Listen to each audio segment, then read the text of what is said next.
Welcome to my channel, Worldwise. I'm sure you've heard the news. The year was 1930. The world shivered in the grip of uncertainty. The Great Depression had cast a long shadow, and whispers of war echoed across continents. But in the remote reaches of Canada, a different kind of chill settled over the frozen landscape. A chill that spoke not of economic hardship or global conflict, but of something far stranger, far more unsettling. On the shores of Anjikuni Lake, nestled amidst the towering pines and icy plains, lay a small Inuit village. It was a place of simple beauty, a testament to the resilience of the human spirit in the face of nature's raw power. The people there lived in harmony with the land, their lives intertwined with the rhythms of the seasons, their traditions passed down through generations. Then, without warning, they were gone. Every man, woman and child had vanished. Their homes stood empty, fires still smouldering in the hearths. Food sat half-eaten on tables as if abandoned in haste. The dogs, those loyal companions of the Arctic, were left chained and starving. The village, once alive with the sounds of laughter and life, was now shrouded in an eerie silence, a silence that whispered of something amiss, something inexplicable. The Inuit people of Anjikuni Lake were a hardy and resourceful people.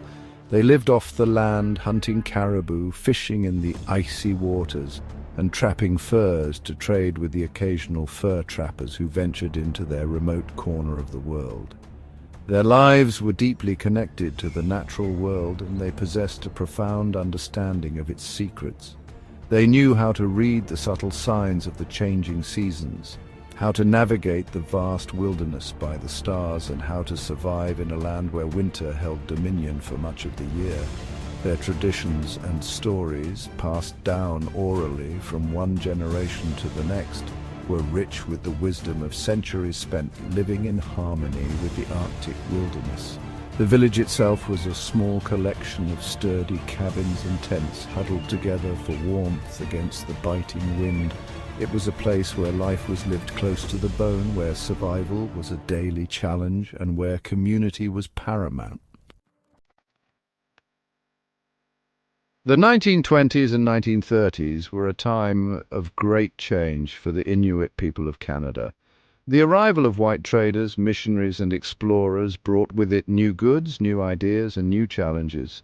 The fur trade, once a vital part of their traditional way of life, was now increasingly controlled by outsiders. Missionaries, eager to spread the word of God, sought to convert the Inuit to Christianity, sometimes clashing with their traditional beliefs and practices. And explorers, driven by a thirst for discovery, ventured further and further into the Arctic wilderness, mapping the land and claiming it for their respective nations.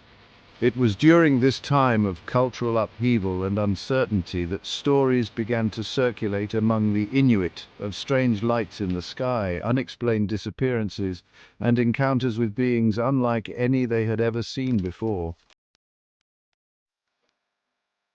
It was a fur trapper named Joe LaBelle who first stumbled upon the abandoned village at Anjikuni Lake.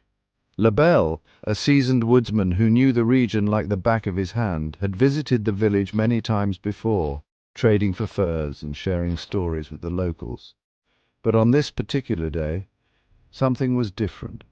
An unnatural silence hung over the village. Smoke no longer curled from the chimneys of the cabins, and the usual sounds of children playing and dogs barking were absent. A sense of unease crept over LaBelle as he approached the nearest dwelling. He called out, but there was no answer. He pushed open the door, and a gust of stale, cold air greeted him. The fire in the hearth had long since burned out, and the interior of the cabin was in disarray. Food sat untouched on the table, and personal belongings were scattered across the floor, as if the occupants had left in a hurry. News of the disappearance spread like wildfire through the Canadian wilderness, reaching the ears of authorities and capturing the imagination of the public.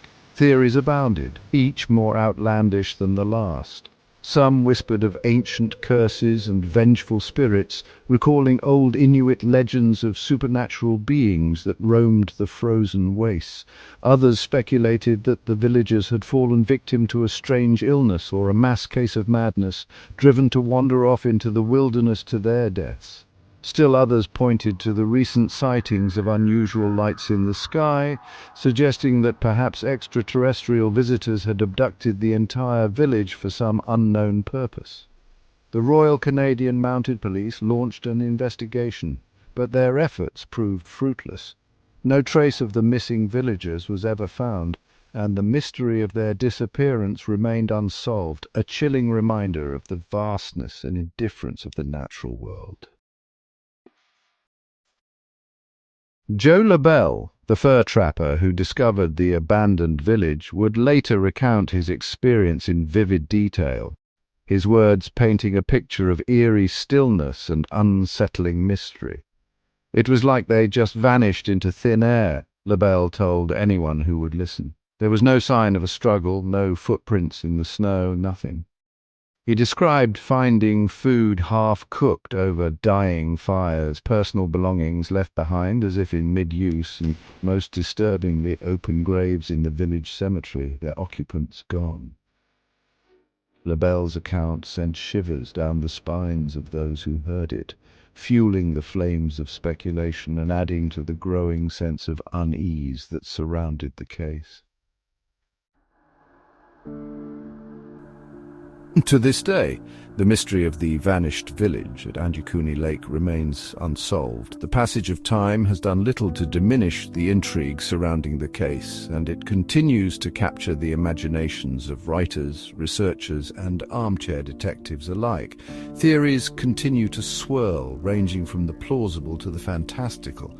Some believe that the villagers may have perished in a natural disaster, such as an avalanche or a sudden break in the ice during a fishing expedition. Others suspect foul play, perhaps at the hands of rival trappers or disgruntled prospectors.